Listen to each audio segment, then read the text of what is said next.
अक्सर कई बार हमारे रिलेशनशिप में बहुत ज़्यादा लड़ाई होने लगती है, बहुत ज़्यादा आर्ग्यूमेंट्स या बहुत ज़्यादा कॉन्फ्लिक्ट होने लगते हैं और उन्हीं के चलते हम बहुत ज़्यादा परेशान और फिर चिंतित होने लगते हैं, बहुत ज़्यादा तनाव में आ जाते हैं। तो फिर क्या ऐसी कोई चीज़ है जिससे हम इस चीज़ को सॉल्व कर सकते हैं?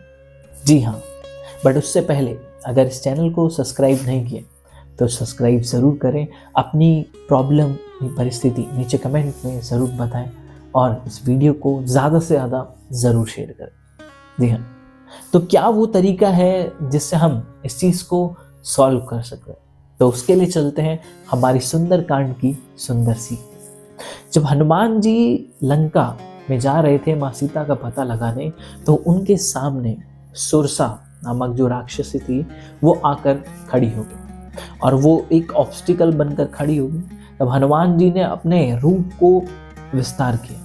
उन्होंने 2 योजन का करा तो वो 4 योजन की हो जाए, और वो 5 के हनुमान जी 6 योजन कर लें तो वो 8, फिर 9, फिर 10, फिर 12, ये चलता रहा।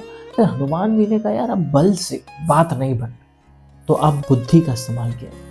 हनुमान जी तुरंत सूक्ष्म रूप धरे और उनके अंदर गए, पेट में सब एक्सरे करके सब बाहर आ गए और निकल गए। और जब तक वो मुंह पूरा बंद करती तब तक हनुमान जी बाहर आए। और जैसे ही आए तो अब आने के बाद उन्होंने कहा कि देखो अब तो मैं अंदर जाके आ भी गई। तो वो मुस्कुराई और वो राक्षसनी देव जो कन्या थी वो उनकी परीक्षा लेने आई। तो कहने का मतलब ये है, कई बार ऐसा हमारी साथ रिश्ते में भी होता है कि जब हम अपने बल का प्रयोग करते हैं, अपने सेल्फ ईगो को सामने रख देते हैं, अपने फोर्सफुली वो चीज़ें कर रहे होते हैं या फिर वो बातें कह रहे होते हैं, तब हमें उचित और सही परिणाम नहीं मिलता। लेकिन जब हम सूक्ष्म बन जाते हैं, उस रिश्ते में छोटा बन जाते हैं और सामने वाले के आगे अपने सेल्फ ईगो को छोड़ देते हैं और उनको बिल्कुल हम शून्य हो जाते हैं, यानी कि सेल्फ ईगो से रहित हो जाते हैं और सूक्ष्म बन जाते हैं कि हाँ यार मेरी ही गलती है, मैं बार बार ऐसी चीज़ें कर देता हूँ जिसकी वजह से आपको प्रॉब्लम्स होती है, मैं जाने अनजाने मेरी कुछ गलतियाँ थी जिनकी वजह से मैं हर्ट कर देता हूँ, मैं ऐसा था, हाँ मेरी ये कुछ कमियाँ हैं, मुझे ऐसा नहीं करना चाहिए। तो जब आप इस तरीके से सामने वाले को बोलने लगते हैं तो सामने वाला भी अब गुस्से से हटकर वो भी शांत हो जाता है और वो भी इस बात को एक्सेप्ट करने लगता है कि मेरी भी गलती है, आप ही गलत नहीं हो, मेरी भी गलती है।